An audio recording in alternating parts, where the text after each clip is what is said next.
Hello, everyone. Hope everyone is doing absolutely fantastic and having a wonderful and very blessed holiday season. My name is Mark Kageyama, and I am a stage 4 cancer patient with prostate, bone, and lung cancer. And I'd like to welcome everyone here to be your own hero. Please subscribe, like, and make a comment in the comment section of the video. A quick health update. I had a CT scan for my lungs and other nearby organs last week, and the results were very good. My lungs are doing very well, and as far as cancer is concerned. Next, this week, I have a bone scan, which I am greatly anticipating, and so I'll update you on my next video. This year, I have been engrossed in a very important subject that everybody has, the mind.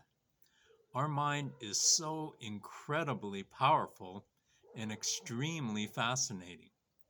From everything that I've learned, the mind plays an integral part in helping to cause the disease, as well as an integral part in helping the body to heal as well. I heard a few days ago from one of Washington, D.C.'s senators who said that the United States is in a mental health crisis, particularly for younger people, due to the pandemic and the subsequent lockdowns. Isolation is definitely not good for mental health, and suicides are way up as well.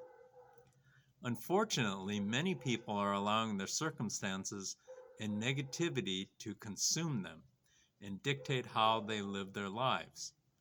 Negativity is everywhere, and it is fighting to get in our minds, but we all need to fight back mentally every day and not allow these negative thoughts to win our daily battles.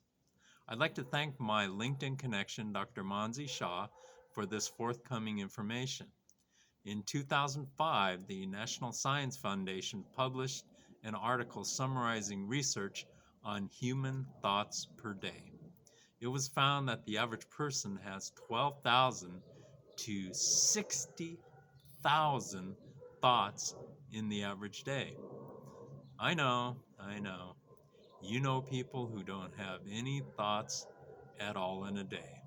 But we're talking about the average person here.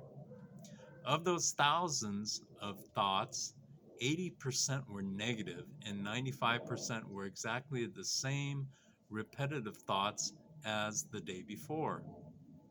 Imagine that. We can see that one of the tendencies of the mind is to focus on the negative and play the same old scenarios over and over and over again. Think about this again. The average person has 12,000 to 60,000 thoughts in a day. And even some studies say that that number may be even as high as 70,000 thoughts per day. Wow, that blows my mind. Doesn't that blow your mind as well? There was another interesting study, Leahy 2005 study of Cornell University, in which scientists found that 85% of what we worry about never ever happens. Secondly, with the 15% of the worries that did happen, 79% of the subjects discovered that either they could handle the difficulty better than expected, or that the difficulty taught them a lesson worth learning. Also keep in mind that what we are feeding our minds also bleeds into our thoughts when we are asleep as well. And yes, we have thoughts when we are asleep, and this is where our subconscious mind takes over. This is when thoughts are deeply embedded into our subconscious in preparation for the next day. The conclusion here is that 97% of our worries are baseless and result from an unfounded pessimistic perception. These baseless worries are a major source of stress, tension, and cause of exhaustion, not only for the mind, but also for the physical body as well. These worries can also lead to an assortment of diseases, including cancer. In other words, our thoughts reverberate and have an effect on the whole body and is not just limited to the mind itself. Think about that. Our thoughts are directly associated with the stress we put on ourselves, which then in turn can have a direct effect on the physical well-being of our bodies. That's truly incredible. How do we manage our minds to have positive thoughts and positive outcomes?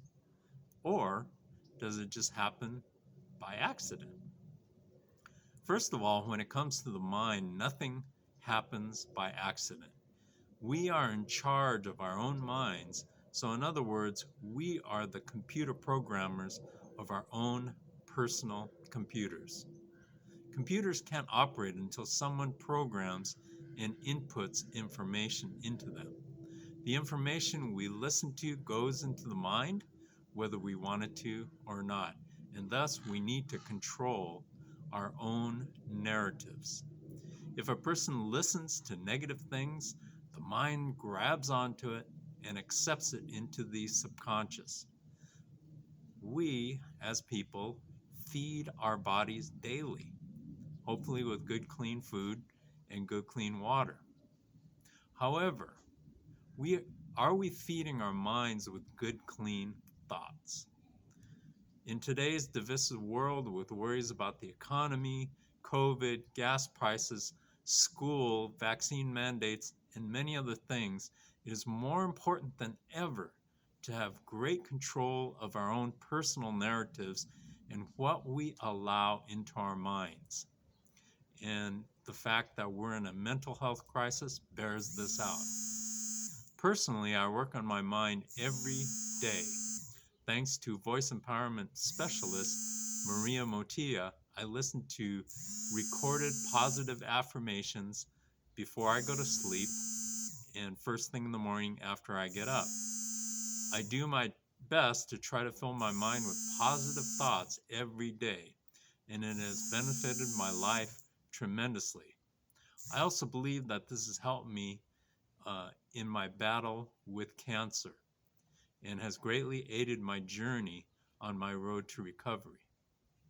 Negativity is everywhere, but after being exposed to it, take a few minutes and inject some positive thoughts back into your mind.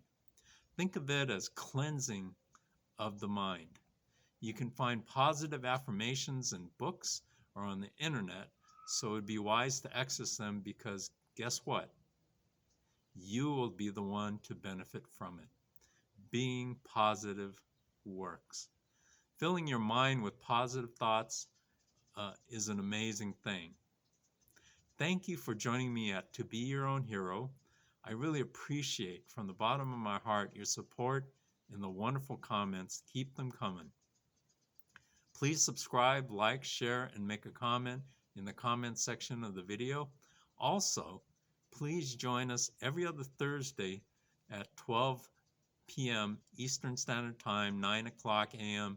Pacific Standard Time at the Clubhouse app, along with my co-host, Katie Gaspari, where we continue our Cancer Conquering Community series. Our next session is on December 16th. Hope you can join us. And be sure to take advantage of every day, every hour, every minute, and every second of every day. Appreciate your health and appreciate your life. And one final thought. Thank you so much. Much love to all of you and your families. God bless everyone, and we'll see you next time.